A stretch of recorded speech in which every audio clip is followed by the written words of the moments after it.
right, everybody hanging in there for the home stretch? Sweet. All right, guys, I recently had to go find myself a fitness center, which is a miserable experience. To find the right one, because you don't want to end up somewhere where you're not going to fit in. But I was lucky enough to find the perfect place for myself. A little place that calls themselves the Judgment Free Zone, which is awesome. So I felt like, all right, I could go here, and I'm going to be right at home. And I knew this because growing up, my father always used to tell me, you know, it's like you don't use any judgment at all. I found my people. This is going to work out perfectly. But once I joined there, though, then you start to see, I'm like, all right, well, this place is a little weird. They do things a little differently. They have free pizza and bagel days. Members? Yeah, I'm going to say that one more time because a couple of people are doing the math on that in their head. Yeah, they have free pizza and bagel days. And I know you're thinking, you're like, but Jim, whoa, pizza and bagel at Jim, that's insane. That's crazy. Crazy like a fox. Let me explain this genius to you.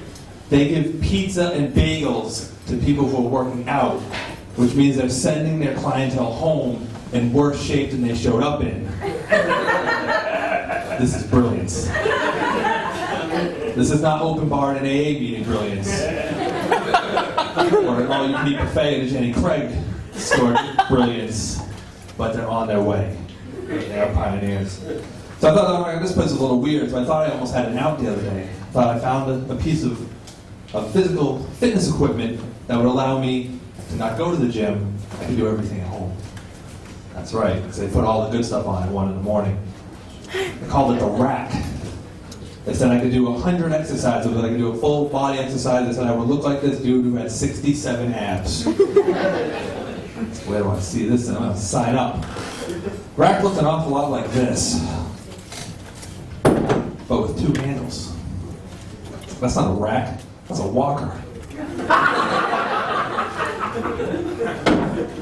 1, 2, get that bad boy right there for 3 easy payments of $14.95. Or free if you're on Medicare. But if you call in the next 15 minutes, they're going to throw in a couple little slotted tennis balls for you. You can just pop those on the bottom in case you need to transition from a smooth floor to a shaggy carpet.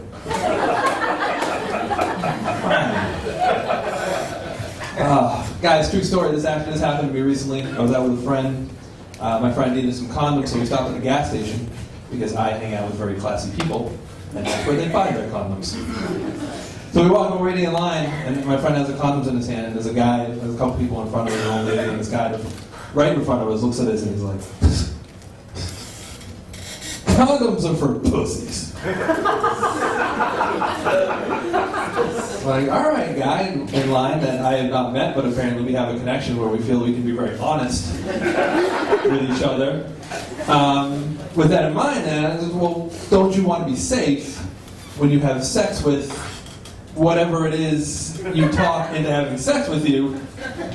And he was like,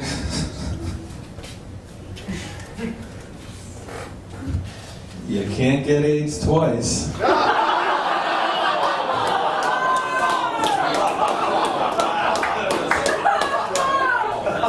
First off, you're right. Wow. And I mean, this put me in a very awkward position. I said there were other people around, and this is just catastrophically bad advice. But on the other hand, it's not like he lied to me, so I can't really kill him for it. But at the same time, I can't in good conscience leave this person walking the streets alone. So I came up with an idea. I think what we need to do is have a registry, like with sex offenders, for people who give advice like this to strangers. They have to register, and mandate that they go to the neighbor's house whenever they move. Mrs. Jones, hi, my name is Rob. I just moved in down the street, Commonwealth in Massachusetts. Requires that I come over here and let you know that if I ever open my mouth to say anything, turn, walk away, and never look at me again.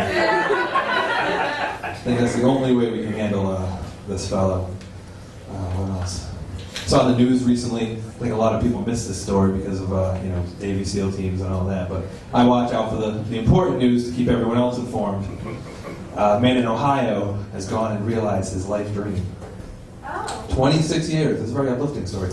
26 years he's worked on this one project, and he has finally completed his lifelike sex robot. That's right. But sir, before we run out and buy one, I want you to do me a favor.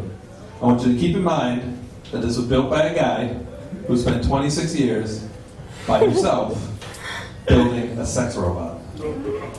I don't think it's unfair to assume he may not have nailed the whole sex with a woman thing.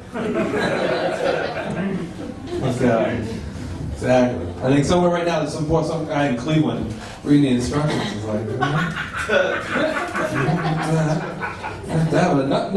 nowhere in here does it say anything about how to turn this thing on. I talked about my fantasy football team, my World of Warcraft warrior.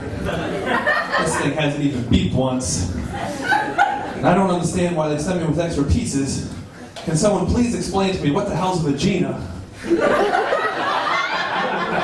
I'll find that Barbie doll they sent along as a guide. Figure this thing out. I'm not getting my money's worth. But I think we can be sure of a couple things about this guy. Is that one, he watched entirely too much Small Wonder in the 80s. And two, apparently his name was Tyrone. That's right, folks, write it down. You actually went out in the year 2011 to a comedy show and saw 2 Small Wonder jokes. Not 1, but 2. I just saw like the Haley's Comments of jokes, dude. You won't even believe it.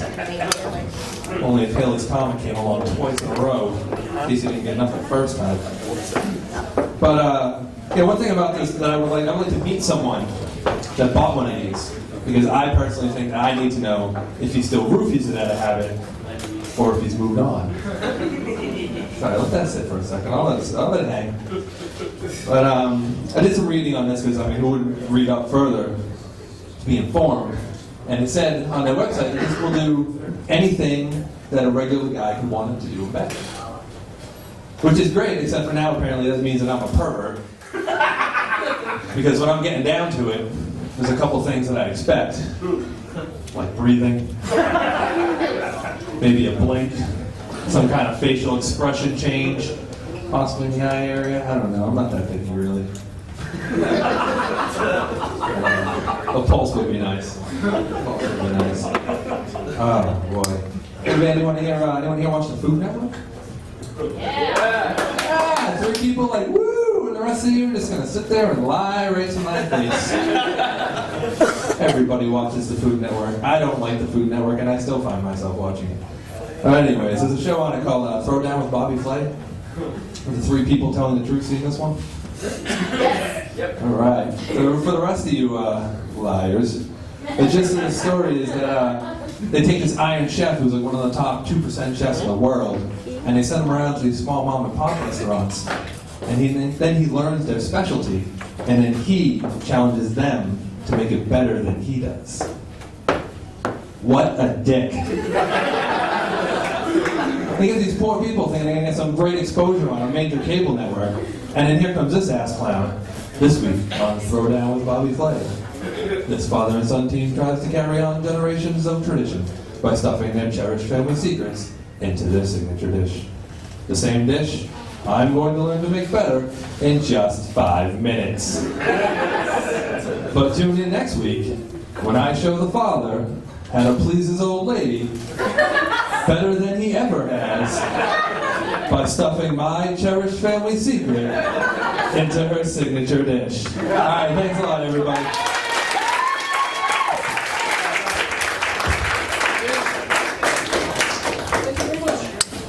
So now we have a choice. We